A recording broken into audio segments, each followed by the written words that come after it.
Assalamualaikum warahmatullahi wabarakatuh. Perkenalkan, saya Atika Yadiani Iksani dari Fakultas Sains dan Teknologi UIN Sunan Kalijaga, Yogyakarta. Pada perkuliahan Kimia Bahan Pangan kali ini, saya akan menjelaskan terkait komponen makromolekul yang penting, yaitu air. Fokus pembahasan kali ini adalah sifat fungsional air dalam bahan pangan, sebagai pelarut atau solvent melalui interaksi kimia dan sebagai media transfer panas.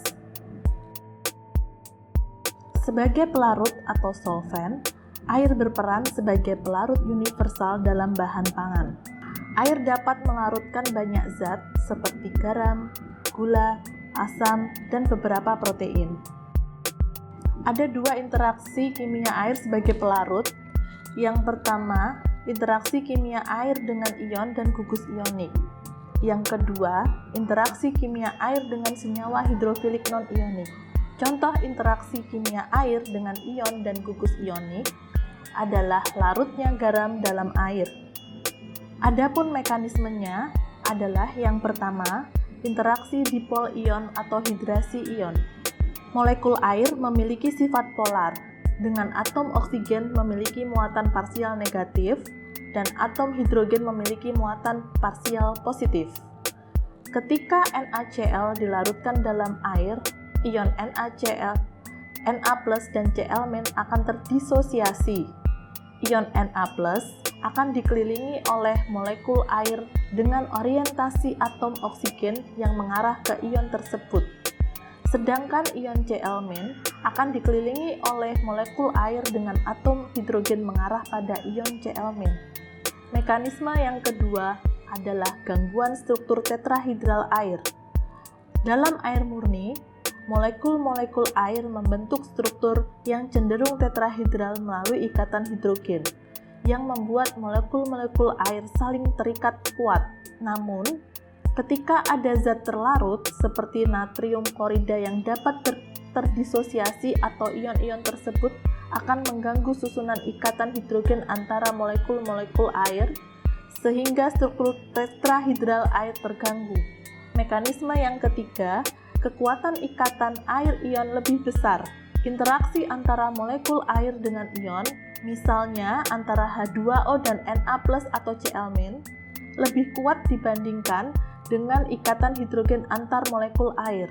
Hal ini menyebabkan molekul air cenderung berinteraksi dengan ion-ion Na+ dan Cl- daripada dengan sesama molekul air. Mekanisme yang keempat adalah disrupsi struktur tetrahedral air. Kehadiran senyawa terlarut atau solut menyebabkan gangguan pada susunan tetrahedral ikatan hidrogen dalam air. Struktur air yang biasanya tersusun secara teratur menjadi berubah ketika ion-ion dari zat terlarut menempati posisi di sekitar molekul air, menciptakan pola interaksi yang baru.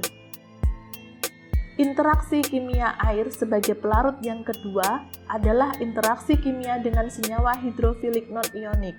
Contoh interaksi kimia air dengan senyawa hidrofilik non-ionik adalah air dengan protein. Adapun mekanismenya, mekanisme yang pertama adalah kekuatan interaksi antara air dan senyawa non-ionik berlebih dibandingkan dengan interaksi air dan senyawa ion. Mekanisme yang kedua adalah kekuatan ikatan antara air dan senyawa non-ionik atau hidrofilik hampir sama dengan kekuatan ikatan hidrogen di air. Mekanisme yang ketiga adalah ikatan hidrogen pada air dapat membentuk dengan gugus hidroksil atau amino atau karbonil atau amida seperti pada protein. Sifat fungsional air dalam bahan pangan yang kedua adalah sebagai medium transfer panas. Air berfungsi sebagai media untuk transfer panas selama proses pemasakan. Karena memiliki kapasitas panas yang tinggi, air dapat menyerap dan melepaskan panas secara perlahan, memungkinkan kontrol suhu yang stabil selama pemanasan. Air penting dalam berbagai proses pemasakan, seperti perebusan, pengukusan, dan pemanggangan, yang membantu mencapai kematangan bahan pangan secara merata tanpa mengeringkan atau membakar bagian luar bahan. Air dalam bahan pangan adalah komponen penting yang memiliki peran utama dalam menentukan kualitas, stabilitas, dan keamanan pangan. Air dapat mempengaruhi tekstur, rasa, dan daya simpan bahan pangan. Sekian materi perkuliahan kali ini. Atas perhatiannya saya ucapkan terima kasih. Wassalamualaikum warahmatullahi wabarakatuh.